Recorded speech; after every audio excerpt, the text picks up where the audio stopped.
Shalom Bapak Ibu yang dikasihi Tuhan Yesus, kiranya damai sejahtera Kristus beserta kita semua. Selamat mengikuti renungan firman Tuhan hari ini, Tuhan Yesus memberkati. Renungan kita pada hari ini berjudul Usahakanlah Kesejahteraan Negerimu. Bacaan kita terambil dari surat Yeremia pasal 29 ayat 7 yang berbunyi demikian.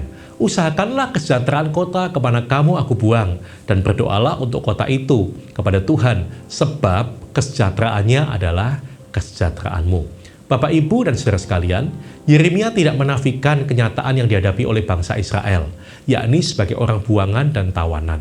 Namun kendati bangsa Israel sedang berada dalam situasi penjajahan Raja Nebukadnezar, Nabi Yeremia menyerukan agar mereka hidup secara normal dengan tekun bekerja dan memberikan kontribusi yang konstruktif bagi masyarakat sekitar.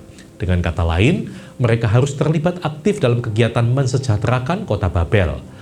Tuntutan ini disertai argumentasi yang realistis dengan mengacu pada fakta sebab kesejahteraannya adalah kesejahteraanmu, dan Tuhan baru akan mengembalikan mereka ke tanah perjanjian setelah berada di Babel 70 tahun. Daniel dan kawan-kawannya merupakan contoh yang luar biasa dari pribadi yang melakukan apa yang dipesankan Tuhan melalui Nabi Yeremia ini. Meskipun status mereka sebagai tawanan yang diangkut oleh Raja Nebukadnezar ke Babel, tetapi mereka adalah orang-orang yang besar kontribusinya bagi kerajaan Babel. Meskipun mereka harus mengalami berbagai tantangan seperti perubahan identitas, keyakinan yang dipersalahkan, dan iman yang diguncang.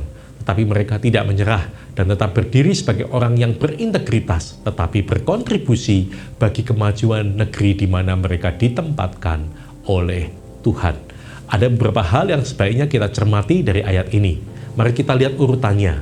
Firman Tuhan berkata, usahakanlah kesejahteraan kota di mana kamu aku buang, dan berdoalah untuk kota itu.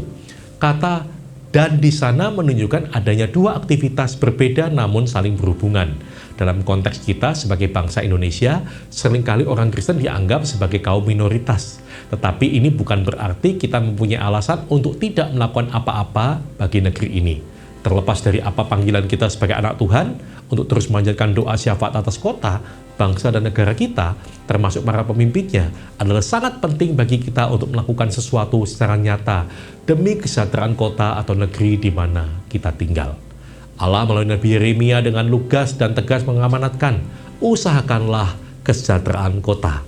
Istilah Ibrani yang digunakan ialah shalom, yang diterjemahkan dengan kata kesejahteraan dalam bahasa Indonesia.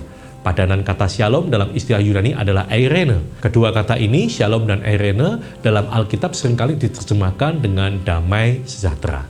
Dalam khotbah di bukit, Tuhan Yesus berkata, berbahagia orang yang membawa damai, karena mereka akan disebut anak-anak Allah. Kita tidak perlu memikirkan kontribusi yang besar atau muluk-muluk bagi negeri kita, tetapi hal-hal kecil yang kita lakukan sebagai pribadi maupun gereja itu dimaksudkan untuk menghadirkan damai atau shalom di negeri kita.